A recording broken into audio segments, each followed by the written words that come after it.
Healthy vision has always been very important to me. I first got my first pair of eyeglasses when I was in elementary school, and like a lot of kids, saw the leaves on the tree for the first time. I ended up going to medical school not because of wearing glasses, but in medical school I realized that vision was really important to people. And I also realized that if you looked at the eyes and learned about the eyes, then you could learn a lot about the rest of the body. I think I've always known that I wanted to go into healthcare, and it was my father-in-law who introduced me into eye care. He's a retired optometrist now, and I think after just sitting down with him one day and just kind of chatting about the field, that's what really inspired me to go and help others. A lot of people who have really good vision take it for granted each and every day, but for us who are fighting to have good vision, it can't be anything but important to us. It's not just about vision, it's about health in general, and we can learn so much about a person's health by way of their eyes and by way of their vision. The situation in Houston with all the immigration and all the economical issues that we have, it's amazing how we cannot need to go to India or Africa to help people. Over here in our own backyard, it's a lot of needs. Out there, it's a lot of kids that need glasses, a lot of people that need to function. And the cancer screening is amazingly important because we're saving life. But the quality of life of the people who cannot see is really jeopardized daily by this issue. PBT has impacted the fight to save vision for our clients in such a tremendous way because they actually come on site and they do the assessment. We have a very transient population. We deal with the homeless youth, and they're always on the go. So for them, coming to our facility really helps us a lot because now we're able to actually come to the client versus the client having to look for the services. I was born with a congenital cataract. I had my first eye surgery at 2 weeks of age, and I've had several since then. I fight each and every day for my vision, and it's just an ongoing battle. So it's extremely important to me because I'm still in the fight today. I fight every day. The main thing I wish people knew more about is that it has nothing to do with age. I think people automatically assume you lose your vision as you get older, but people like me actually started losing their vision at birth. People don't tend to think of vision care sometimes as being related to eye health. And our insurance model, unfortunately, sort of confounds that because insurance plans may cover vision care, which is glasses and routine eye exams, but not cover eye health and vice versa. I work with a lot of patients who are very complicated. They have a lot of diseases, both systemically as well as in their eyes. So it can make for quite a bit of a challenge, but I think once we're able to get all of those problems straight at the end of the day, I think it's really rewarding for me. When I was young, I went to the eye doctor, and it truly was, in short, life-changing.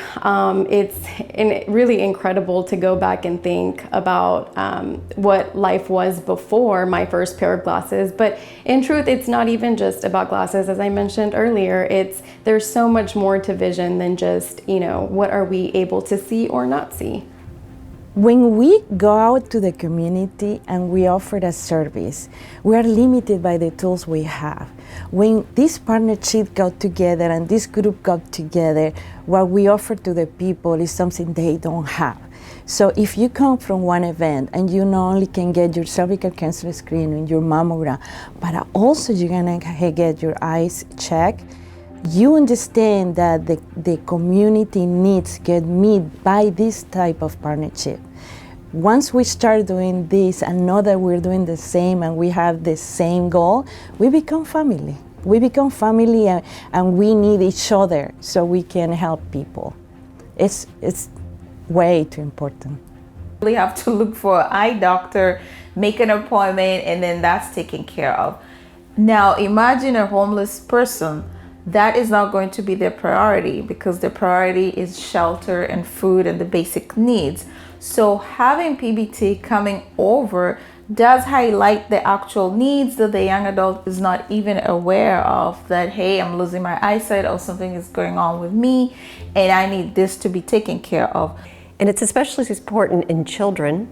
In children, often the way eye problems are detected is through vision screening, because a child doesn't know to complain that they're having an eye problem. They don't know that anything's different.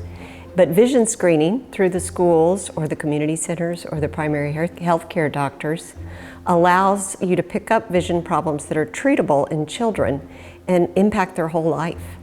So it's very important that we make sure everybody understands that vision care is not just whether or not you need glasses. It really has to do with the whole health of your eye. They are out there in the communities and they are screening individuals who may not otherwise have been aware of a problem that they had visually, and they help just basically close that gap between provider and patient, and they allow those individuals to have access to eye care providers.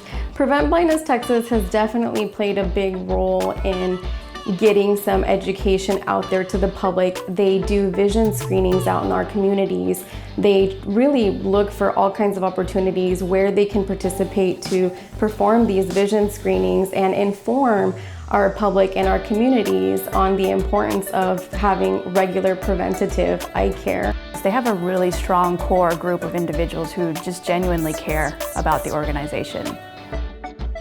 There are 4 ways that you can help us preserve and protect the eyes of Texas.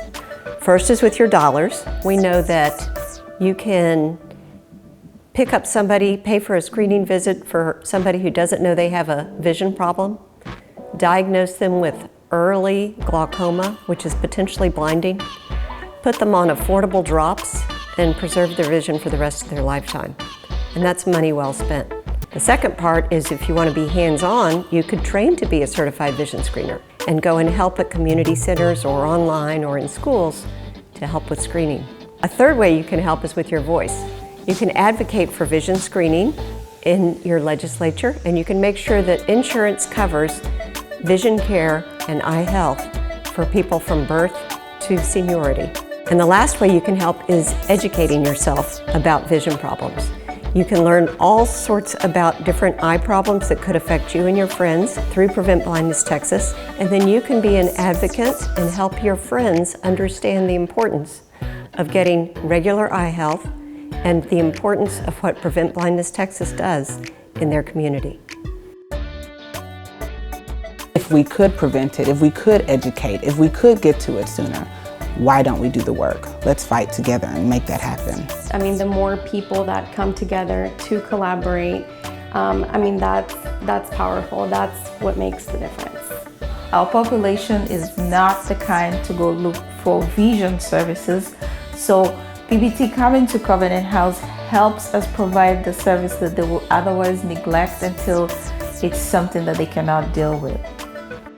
If you can donate to the PBT, if you can collaborate, if you can volunteer, I invite you to do it because it's a beautiful, beautiful thing that we're doing for people that need us.